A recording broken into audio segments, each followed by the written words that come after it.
I just came back from a match and I'm all jacked up on Mountain Dew. I'm all jacked up on Mountain Dew.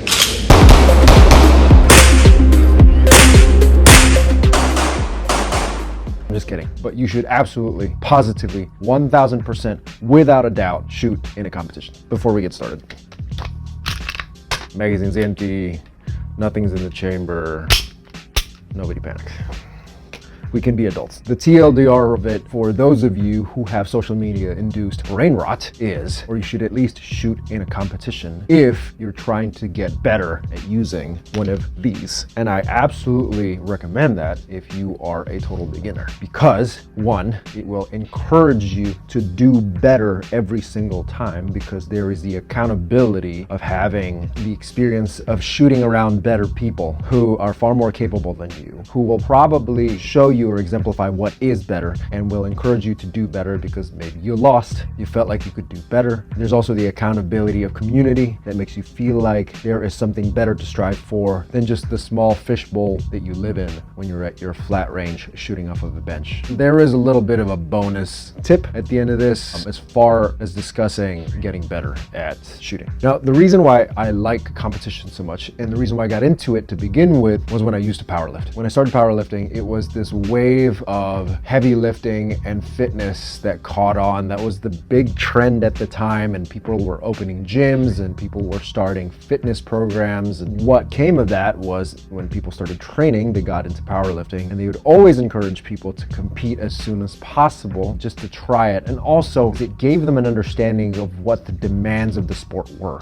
And in that same token, by competing, you understand what the demands of manipulating this are. Granted, there are unique rules for every organization that you will go with, whether it's USPSA or IPSC, or if you go 3-gun, there are different rules, different expectations, different regulations involved. But generally speaking, this is your best opportunity to run this system for self-defense that you have outside of actually being involved in an incident, which hopefully is rare or never happens. That is sort of the magical thing about self-defense, in that you train and you train and you train to become extremely proficient at a skill that you hope to never ever use. And hopefully you just have fun along the way. It's no different when it comes to your firearm, especially when it comes to self-defense. The thing is, there is no environment, there are no set of circumstances that could probably induce the same level of stress outside of an actual self-defense scenario like competition. There is the demand of meeting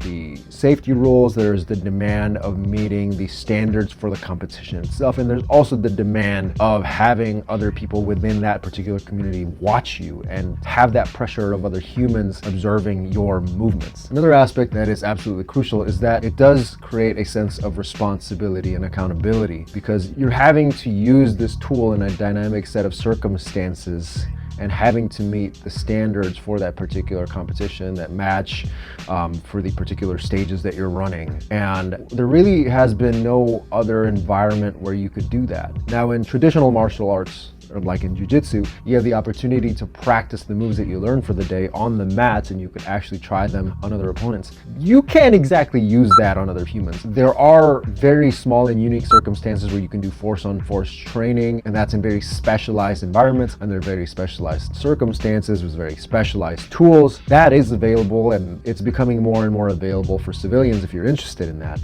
But there is nothing more readily available and easily accessible than paying a few dollars to go and compete over the weekend. And you don't have to be perfect. You don't have to be one of the top tier competitors at the match. Just show up. And I think that's part of the fear, is that you show up and you feel like you have to perform, especially if you've never competed before. I wasn't really a competitive guy growing up. I was kind of a nerd.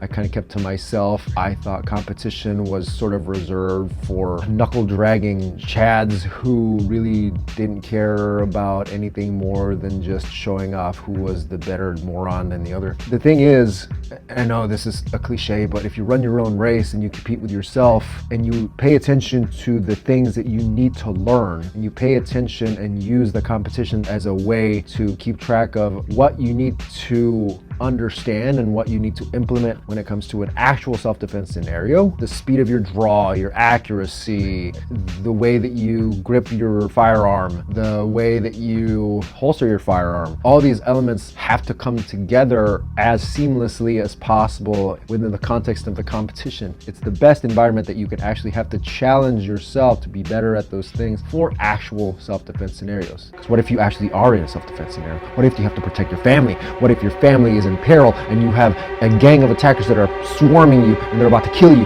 Who's going to defend them? Who's going to protect them then? Who's going to be the one who is the sheepdog and the steward of your family? You are now responsible for these people, and yet you're going to fail because you didn't bother to train. I don't know what the hell that was.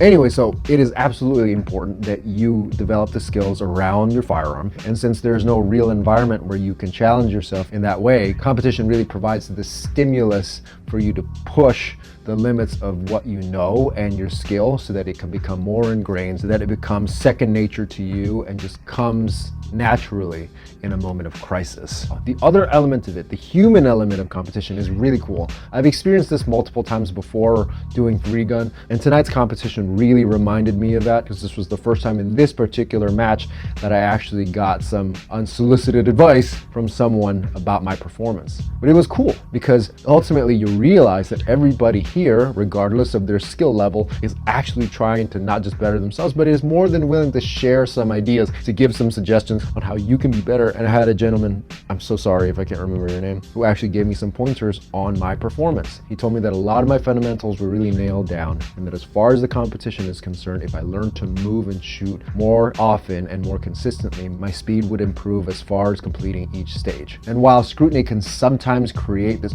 overwhelming sense of pressure because you have to perform in front of other people, it's actually good because then you're around people who are also determined to better their own abilities around the same set of skills that you're also trying to develop. And so ultimately there's a feedback loop that allows for you to stay accountable to what it is you need to develop to become better. Now, I did promise a little bonus tip to add to the end of this. I'm a little conflicted about this only because we live in a time where self-glorification is such a big deal. I mean, even putting together this YouTube channel was a bit of a challenge. I really wanted to make sure that I had some decent standing within this community, had some understanding of the expectations within the community before I could speak on it. And so it can feel weird to put yourself out there, but if you record each of your stages, if you record your matches, record the competitions that you're involved in, if you go even so far as to throw a GoPro on your hat or whatever action camera that you happen to use for each of those matches, you can get a better idea and you can assess your performance based on what you see and not just off of other people's perspective.